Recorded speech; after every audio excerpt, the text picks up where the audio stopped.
Hello, everyone, and welcome back to the English podcast. My name is Rachel, and today I want to share something very personal.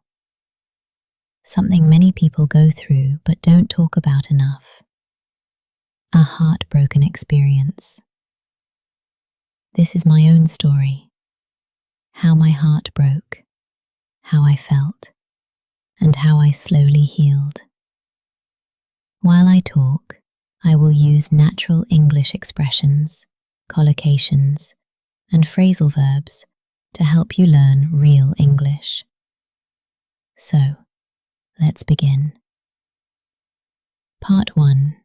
How it all started. I met someone a few years ago, and from the beginning, everything felt so natural. We laughed at the same things. We shared the same dreams, and I really thought he was the one. At that time, life felt easy. Every message made me smile. Every call made my heart feel warm. I remember thinking, wow, I finally found someone who understands me.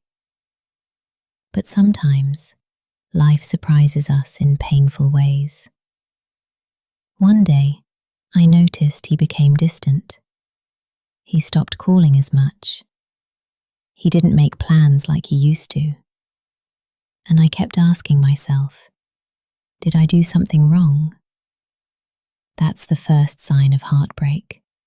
Confusion. You feel lost. You don't understand what changed. Part 2. The breakup. I still remember the day we broke up. We were sitting in a small cafe. The weather was cold, but inside the cafe it felt warm. He looked nervous, and I felt something coming. He said, "I think we want different things." My heart dropped.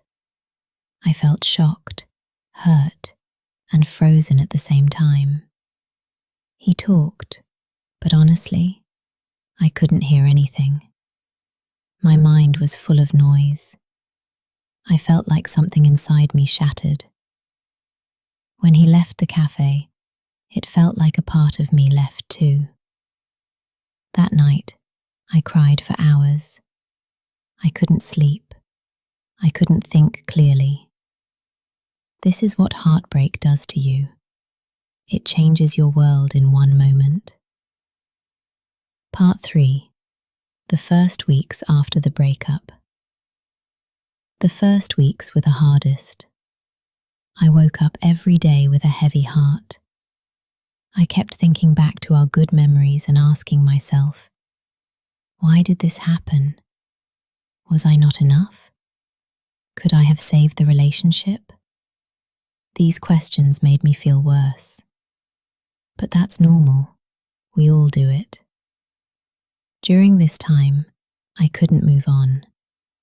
I tried to work, but my mind was somewhere else. I tried to eat, but nothing tasted good. My friends tried to cheer me up, but the sadness was too deep. I felt numb, like my emotions were turned off. My confidence dropped, and I felt very vulnerable. Every song reminded me of him. Every place reminded me of a moment we shared.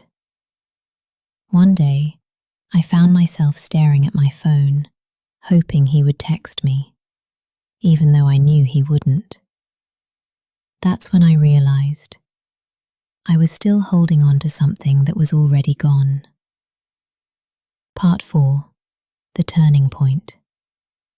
One morning, after almost a month of crying and feeling lost, something changed. I woke up and said to myself, Rachel, you cannot live like this. You need to take your life back. That was the moment I began to let go. I started going for long walks. I listened to music that made me feel stronger.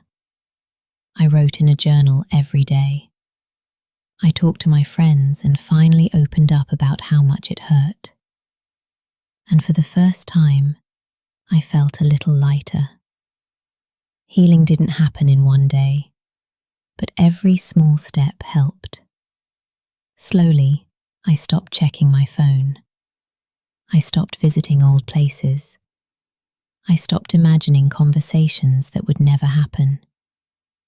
I started focusing on myself, my dreams, my goals, my future. Part 5.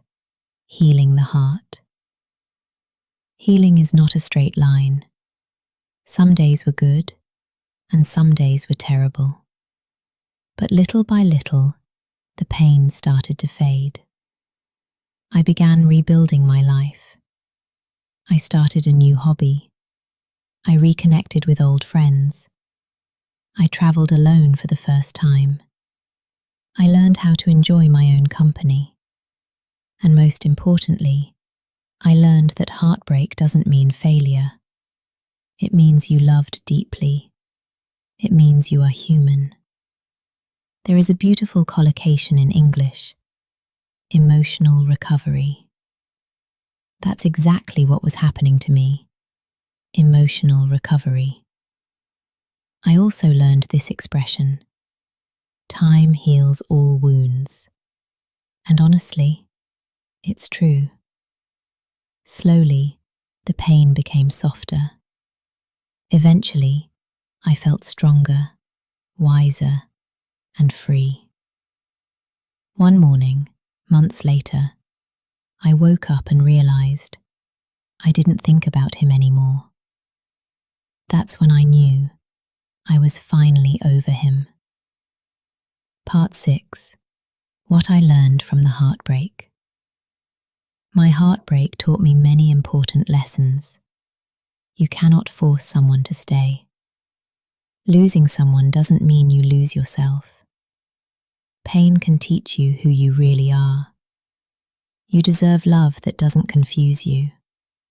Healing takes time. Be patient with yourself.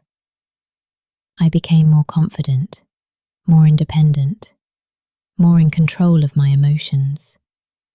And even though the experience was painful, it made me a better person. Heartbreak breaks you, but it also builds you. Thank you so much for listening to this very personal podcast. If you are going through a heartbreak right now, please remember, you are not alone, and you will heal, even if it doesn't feel like it now. Be gentle with yourself, and believe that better days are coming. Don't forget to like, subscribe, and share this podcast. I'll see you in the next episode.